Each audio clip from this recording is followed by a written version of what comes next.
Welcome to Cupid's Manhwa. Today I'll be recapping a romance manhwa called After Being Reborn, I Was Surrounded by Enemy Cubs. Enjoy! She was the most dazzling princess of the royal family, destined to rule the empire, until she was cruelly murdered on the eve of her coronation. Yet the ones who betrayed her were none other than her beloved younger sister, the lover she had entrusted with her heart, the nephew she had carefully nurtured, and the friend she had confided in. As darkness engulfed her in death, she was filled with unwillingness. She prayed to the gods for another chance. This time, she would reclaim everything that was rightfully hers. When she opened her eyes again, she was met with the sight of a little boy teasing her, though she showed no reaction at all. The boy panicked and called out loudly, "Mom! Why isn't my little sister responding?" Their mother, Isabella, wept with guilt. "It's my fault. I must have kept her in my belly for too long." Their father, Fernando, quickly comforted her, his voice both gentle and firm.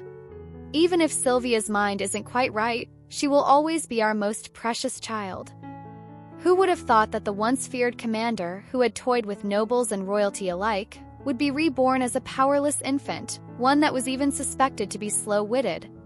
Life after her rebirth crawled by in agonizing slowness. Finally, at 6 months old, Sylvia overheard shocking news. That vile and despicable nephew of hers had ascended to the imperial throne. She was so furious she nearly crushed the milk bottle in her tiny hands. 3 years old, she caught wind of her treacherous younger sister and that heartless ex-lover preparing to walk down the aisle together. By 5, she learned that Duke Wellington had continued his meteoric rise in power. Her small body trembled with rage. Fury and injustice burned within her. Why had her enemies all risen to glory while she remained trapped in this frail, helpless body, unable to exact her revenge? Fortunately, her father appeared just in time, pulling her into a tight embrace and gently soothing her. Only then did her nearly uncontrollable rage subside slightly. She could only console herself in silence. "It's fine. I'll endure. I'll wait. One day I'll make them pay for everything they've done." And now that day was finally approaching. Her cousin Lucia insisted on dragging Sylvia along to a school gathering. At first, Sylvia refused without hesitation, until she heard a certain name. Stewart. Lucia animatedly described this young master, her eyes shining with admiration. Stewart Wellington, the youngest son of Duke Wellington. A slow, eerie smile crept across Sylvia's face. Now that was a familiar name. At that moment, she sensed it. Her long-planned revenge was about to begin. The Duke of Wellington had been born to a minor noble family in a remote town. Yet, thanks to his wife's influential lineage, he had skyrocketed to prominence, becoming the so-called rising star of high society. In truth, he was nothing more than an opportunist who had climbed the ranks through marriage connections. Back in her previous life, by the time Sylvia had died, the Duke and his wife already had 2 school-age children. Given the Duchess's age, it was unlikely she could have more. Which meant this mysterious youngest son was most likely the Duke's illegitimate child. A slow, knowing smile curled Sylvia's lips. This boy might just be the perfect stepping stone for her return to power. As the carriage came to a halt, Sylvia stepped down gracefully. Before her was a gathering of carefree, oblivious children playing and laughing without a care. The so-called important figures were nowhere to be seen. A blonde-haired girl sneered and was the first to speak. "Another one here for young Master Stewart, huh?" A blue-haired boy chimed in, nodding in agreement. Yeah. Even the dumb ones are after him now." The red-haired ringleader puffed up with arrogance. "Of course. A noble gathering wouldn't be complete without its most prestigious members. But whether he will bother attending, that's another matter entirely." Sylvia listened to these immature brats mimic the pretentious speech of their elders and found it amusing. But in the next moment, she grasped the true meaning of their words. Stewart wouldn't be coming today. Disappointment filled her chest, until the red-haired girl started boasting about her visit to the royal palace. first, Sylvia thought she might catch some useful political gossip. Instead, the girl rambled endlessly about the palace's golden pillars, intricate pavilions, and lavish halls, nothing but meaningless chatter. Sylvia secretly rejoiced. Luckily, she had pretended to be clueless from the very start. Otherwise, she would have wasted her time entertaining these puffed-up brats, listening to their empty bragging. Sylvia was thoroughly disappointed and was just about to leave this meaningless gathering when the red-haired girl suddenly put on a fearful expression and asked, "Have you heard the legend of the Ernie Palace?" The moment she spoke, the children's eyes widened in shock. One of them whispered that they had indeed heard the tale from the adults. Stephanie, the princess, had committed suicide there. And every night since, her ghost had been seen wandering the halls. Some even claimed that if you stood by your own pond and chanted her name 3 times, Princess Stephanie would appear and grant you a wish.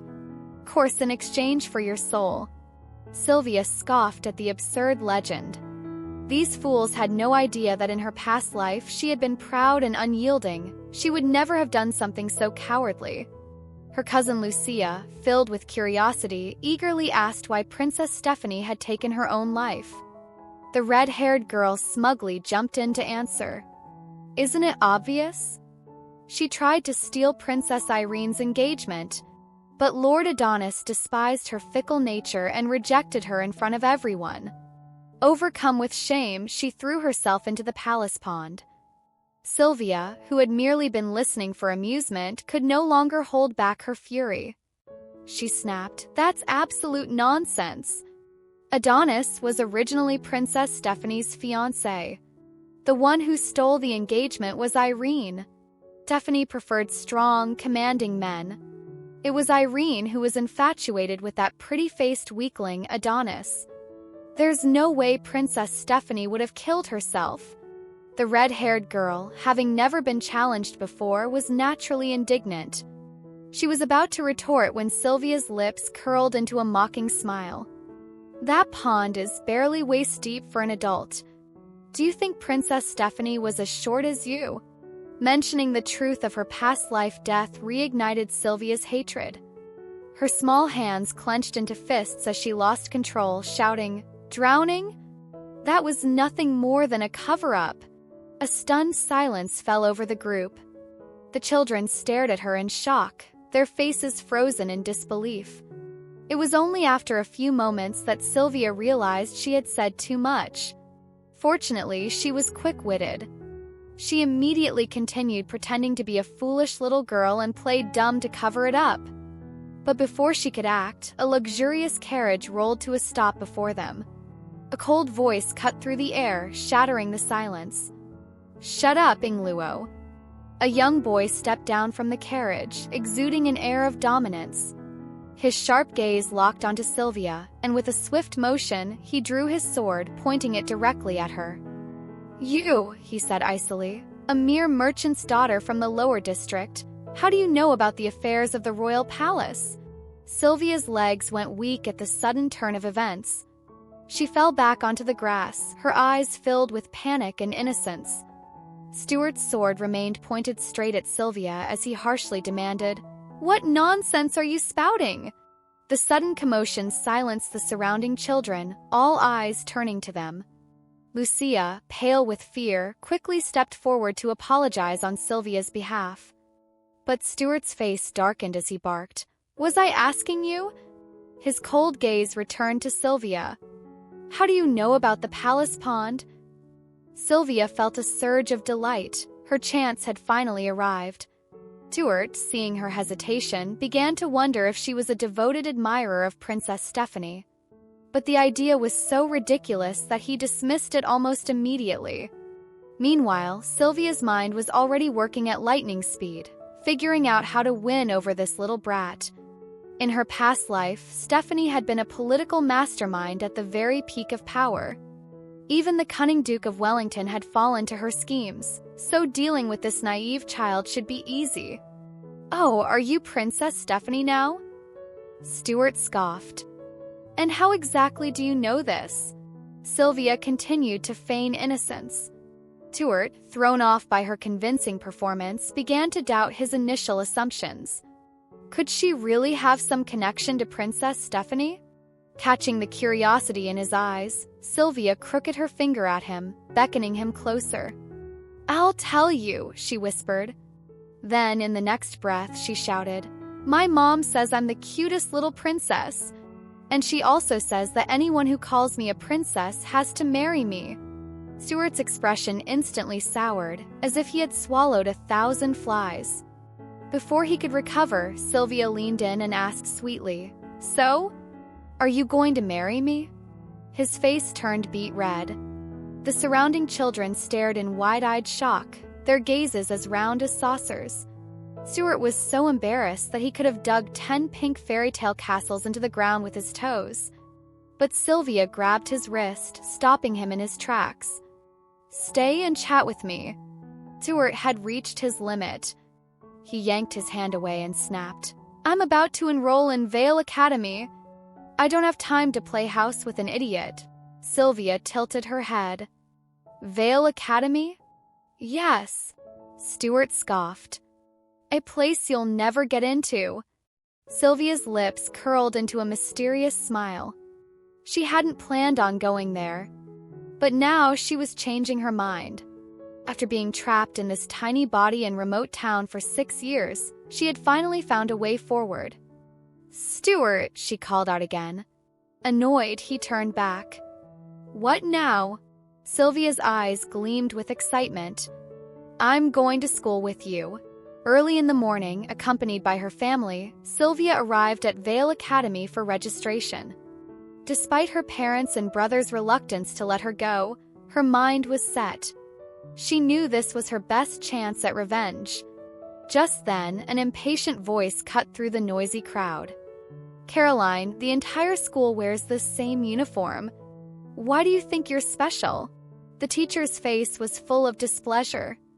Caroline, a frail-looking girl, stood helplessly in place, her small hands clutching the only 2 measly copper coins she had. The surrounding students whispered among themselves.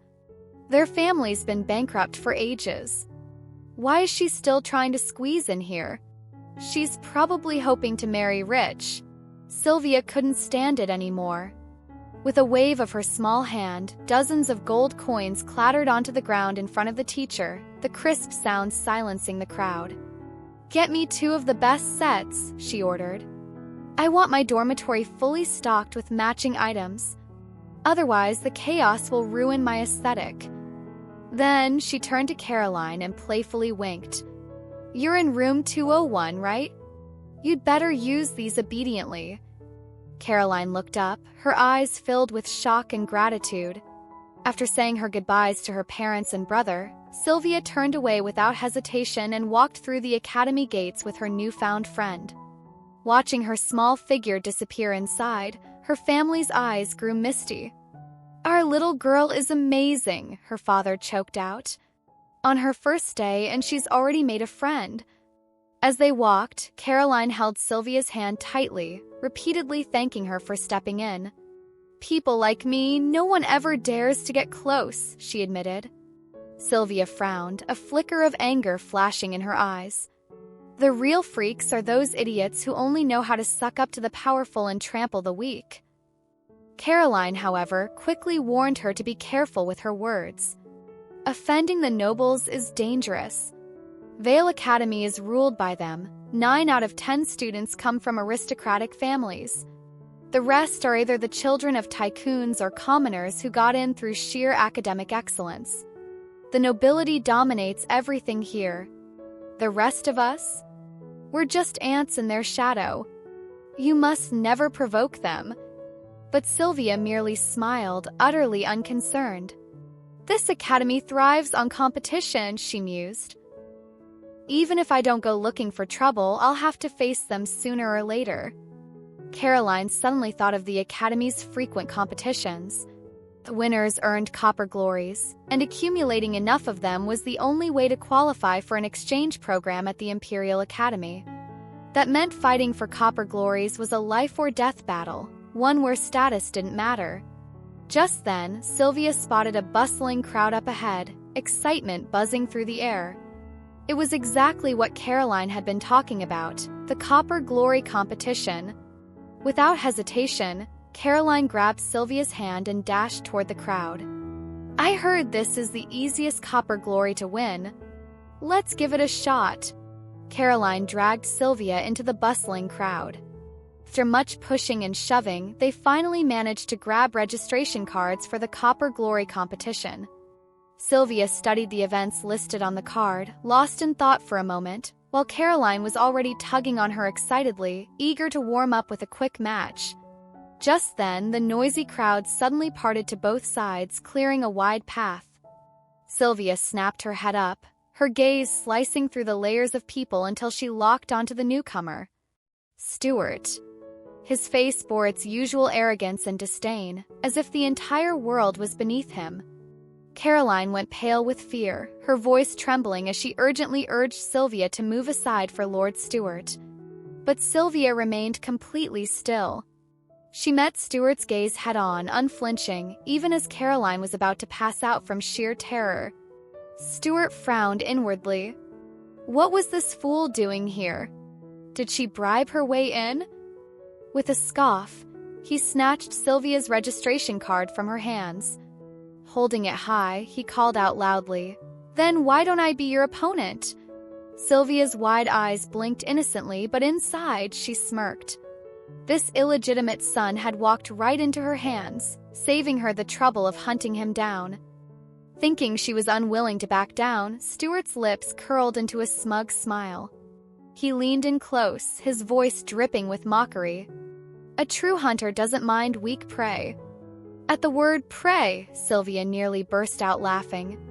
In her past life, she would have hated being seen as prey. She had only ever wanted to fight on equal footing. But now she was more than happy to play the role of a helpless little rabbit, luring this self-satisfied hunter straight into the trap she had carefully laid. Without hesitation, she accepted Stewart's challenge. The match was officially set. Stewart, brimming with confidence, was ready to teach Sylvia a harsh lesson. To him, courage without strength was nothing more than foolishness. But Sylvia found his arrogance utterly ridiculous. She knew the truth. As long as she stood across from him, Stewart was the real weak one. Because this competition? It was chess, the very game in which the Grand Princess of Elotus, Stephanie, had no equal. And Sylvia was the one controlling the outcome. The chess match between Sylvia and Stewart was about to begin. Caroline, filled with worry, leaned in and whispered, "Not winning is okay, just don't lose too badly."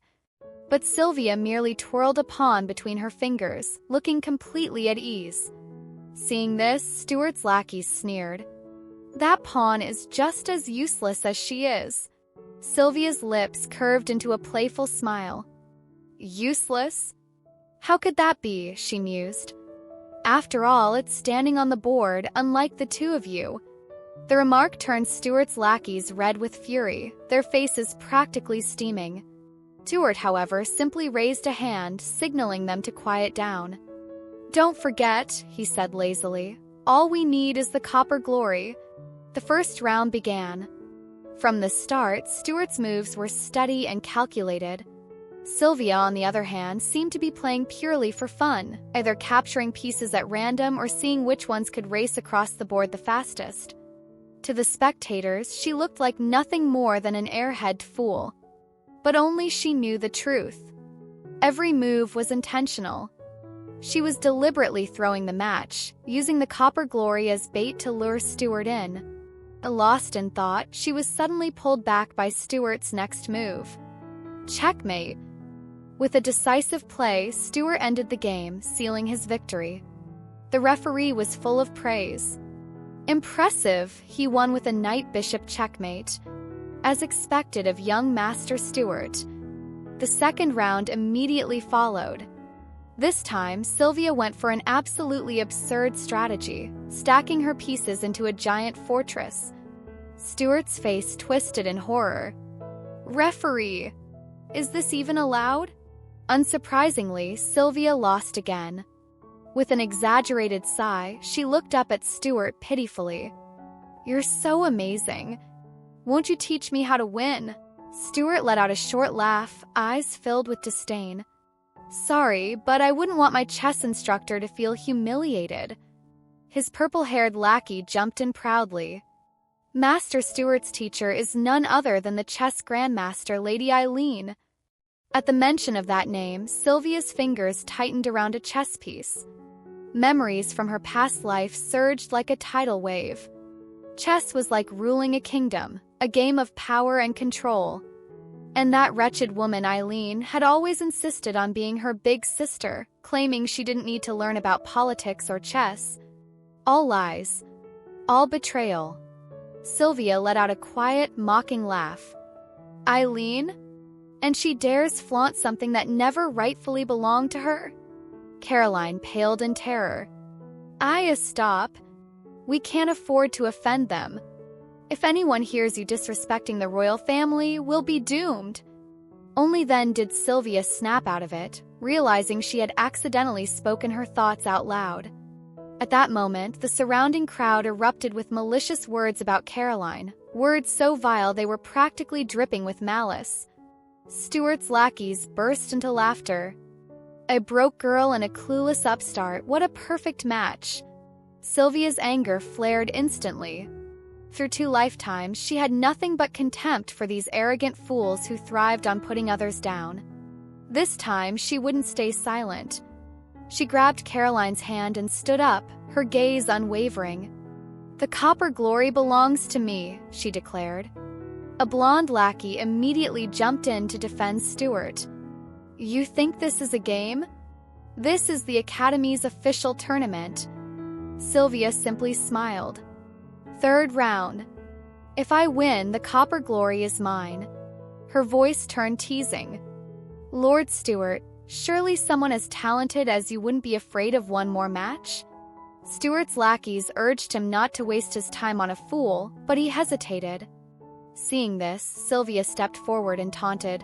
So, Her Highness Eileen's prized student is actually a coward? Stewart bristled. I just don't want to waste my time.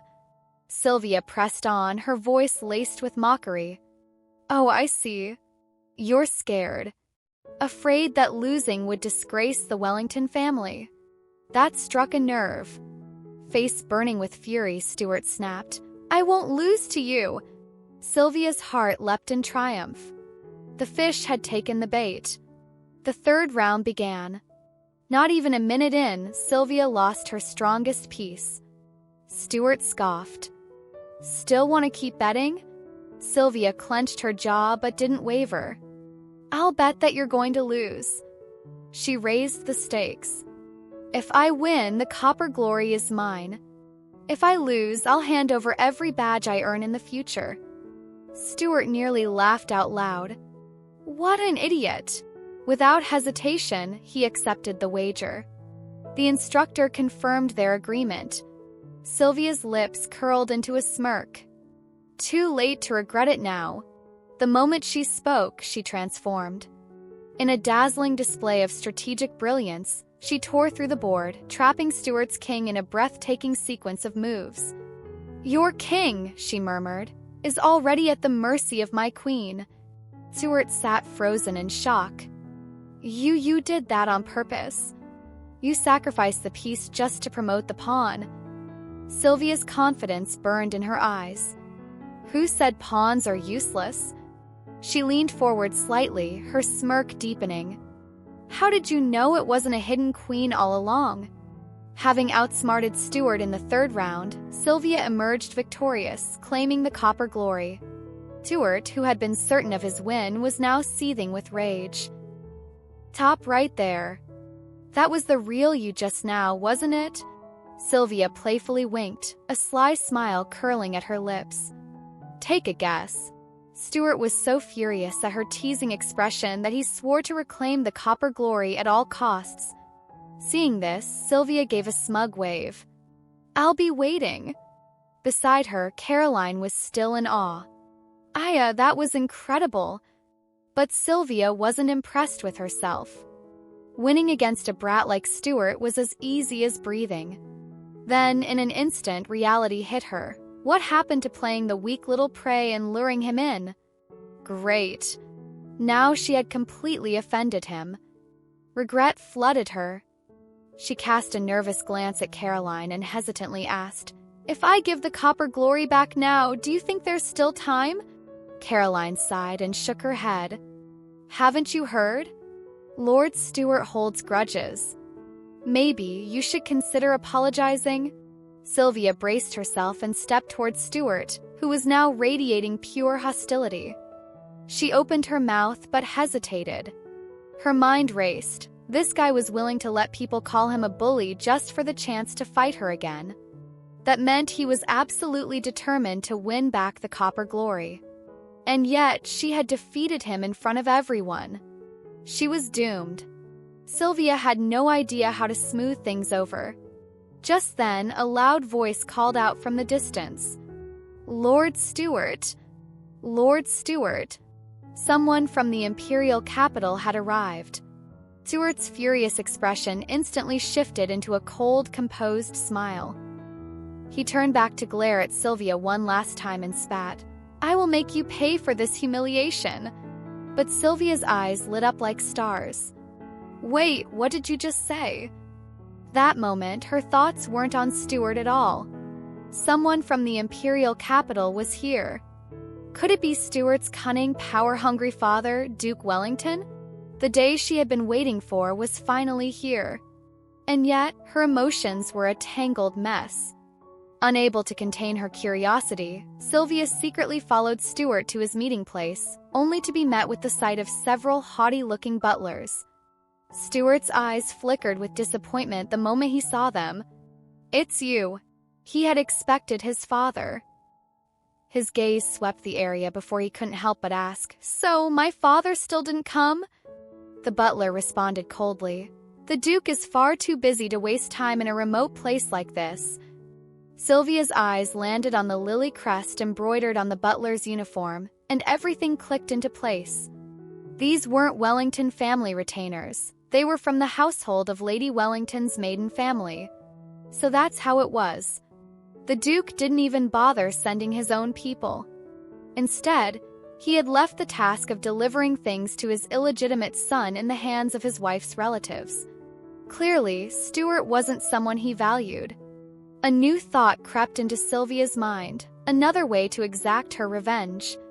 If the Duke had chosen to be an absent father, keeping Stewart at arm's length to maintain some fragile sense of balance in his household, then why not break that balance completely? She almost pitied little Stewart. Almost. Excitement flickered in Sylvia's eyes.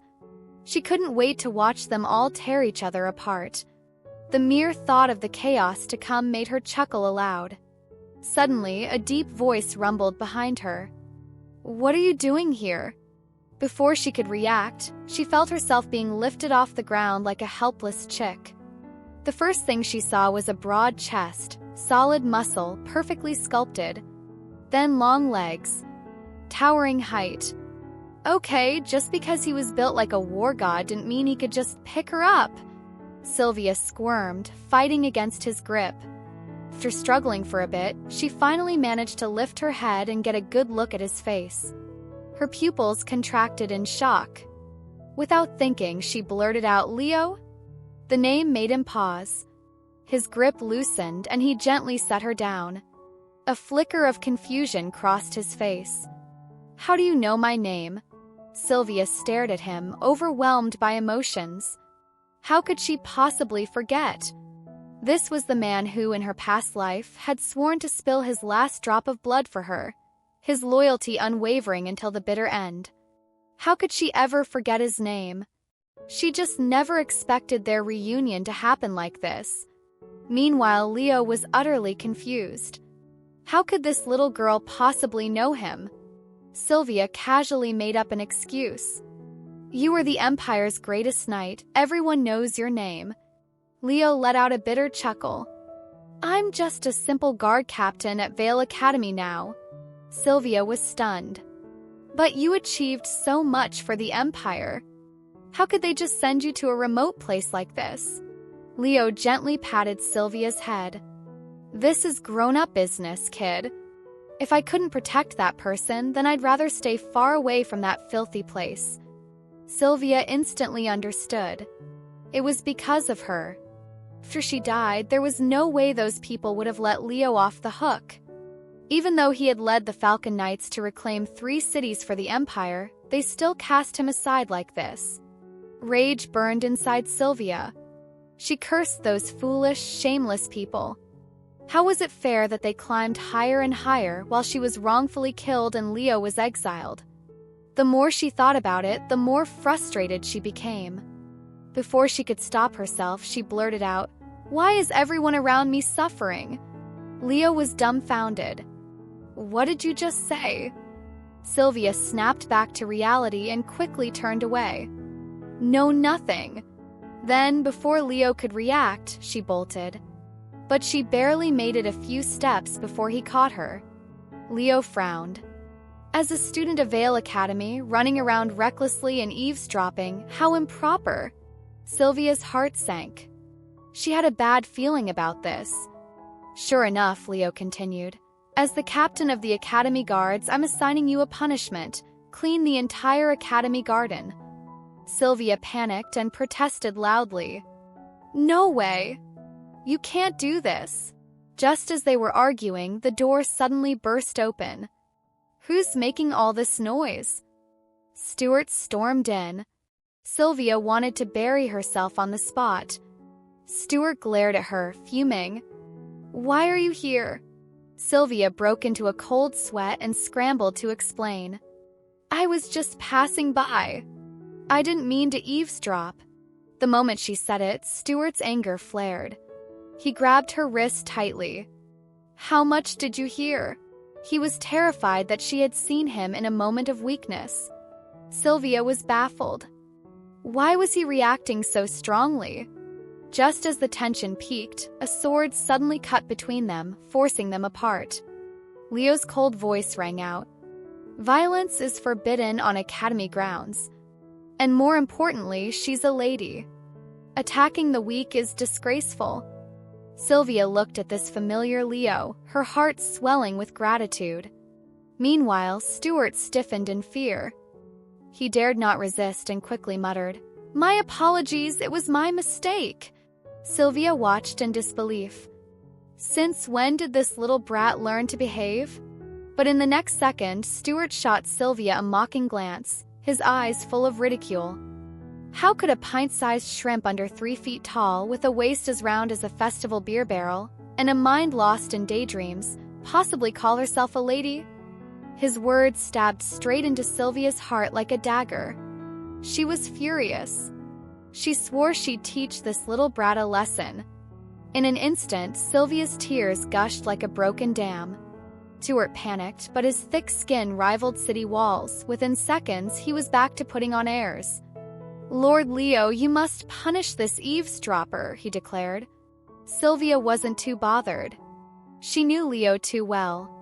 With a mouth like Stewart's, there was no way Leo would let him off easy. Sure enough, Leo's expression darkened.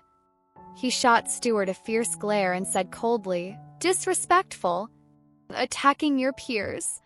As the Academy's guard captain, I sentence you to cleaning the Academy garden.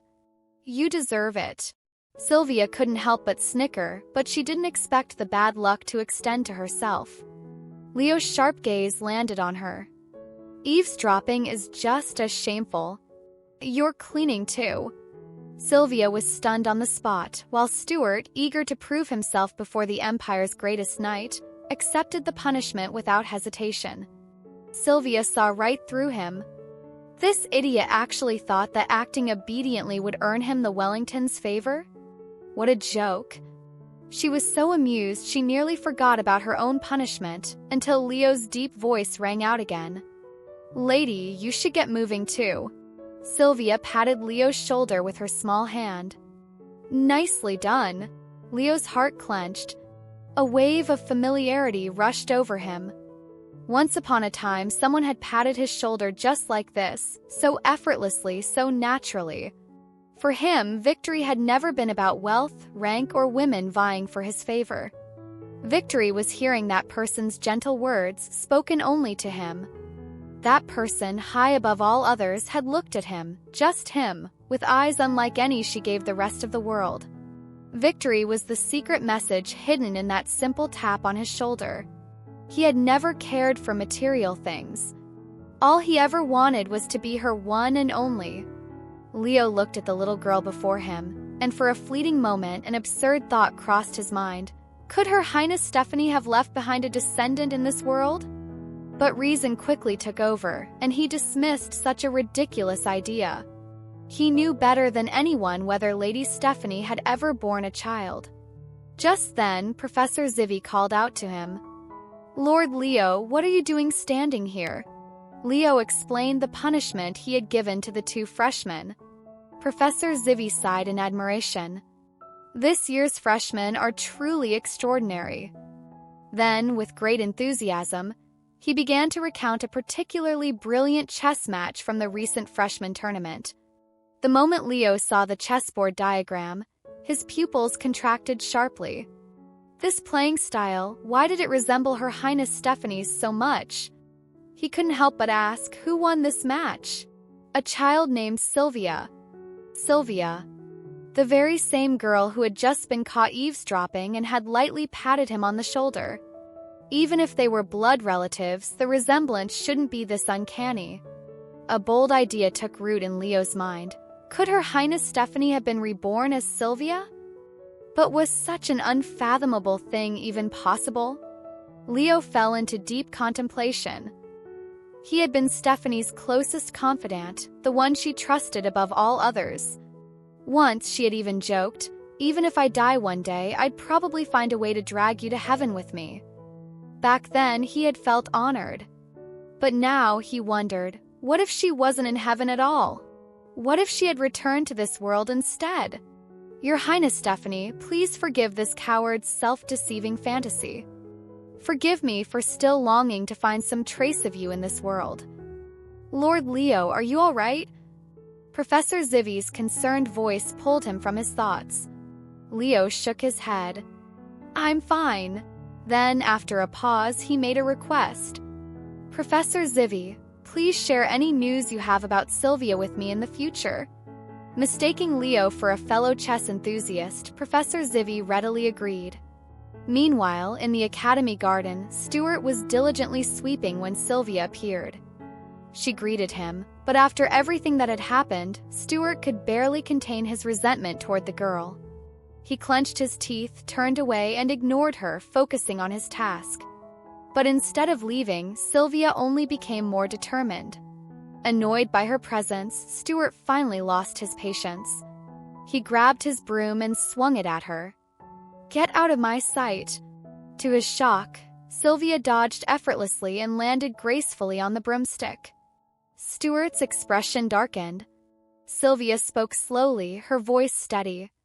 "There's no need to worry about the overseers. The only person you should care about is Duke Wellington." She knew, better than anyone, the truth behind Wellington's facade. Then, with quiet confidence, she added, "I can make the overseers respect you. I can even make Duke Wellington take notice of you." Stewart stared at her, utterly stunned. He had been utterly exposed, his fragile pride shattered. Trying to maintain his composure, Stewart huffed, "My father has always paid close attention to me. I already know what gift to give him, so there's no need for your concern." The word gift instantly put Sylvia on high alert. Looks like this little brat wasn't as simple as she thought. The next second, Stewart casually tossed his broom at Sylvia. Though caught off guard, she managed to grab it in time. As she steadied herself, one thought dominated her mind: revenge. There was no way she could let Stewart get in Wellington's good graces so easily. But before she could act, Stewart had already bolted, leaving her behind. Sylvia turned to see the mess he'd abandoned. She was dumbfounded. Just then, Leo's voice rang out from behind her. "Sylvia, have you finished cleaning the garden?" Under Leo's merciless supervision, she had no choice but to clean the entire garden. By the time she was done, night had fallen. Exhausted, she collapsed onto her bed, her body aching from head to toe. Only after a deep massage from Caroline did she begin to recover, albeit slowly. As Sylvia mumbled under her breath, "Your technique isn't as good as Leo's," Caroline raised an eyebrow. Worried that Sylvia wouldn't be able to focus in class tomorrow, Caroline voiced her concerns. But Sylvia dismissed them with a wave of her hand. After all, these elementary courses were so easy she could pass them with her eyes closed. Still, she asked casually, "What classes do we have tomorrow?" Caroline counted on her fingers: poetry, equestrian training, and painting. At the mention of painting, Caroline's face lit up with excitement. "That's one of the most prestigious courses at Vale Academy. Every year, the winner of the Academy's art exhibition receives the bronze emblem. Even Duke Wellington made his name through that competition." Caroline's words triggered a memory in Sylvia's mind. Back then, it was at Vale Academy's annual art exhibition that Wellington had painted Autumn Harvest, catching the attention of the Minister of Finance. When asked about the meaning behind his painting, Wellington had explained, "The man in the painting is my grandfather. He toiled endlessly in the fields, braving wind and rain, yet his entire year's harvest was taken away as heavy taxes. Autumn is the season of abundance, but for farmers it is also a season of sorrow." Impressed by his insight and talent, the Minister of Finance brought the painting back to the imperial capital and successfully petitioned for a reduction in agricultural taxes. Wellington's name spread across the empire, earning him a place at the Imperial Academy. Sylvia immediately thought of Stewart. She suspected he would try to replicate Wellington's success. Meanwhile, in the boys' dormitory, Stewart sat in silence, staring at the paint in his hands. Since birth, his mother had constantly told him stories about his father, placing all her hopes on him. She wanted him to become someone as great as his father. That thought had twisted something inside Stewart. In his heart, the only way to prove that he truly carried his father's blood was to achieve honor in the exact same way his father had. As class began, the art teacher droned on at the front of the room, but Sylvia had no interest in listening. Her little head turned this way and that, scanning the room. Suddenly, her eyes lit up.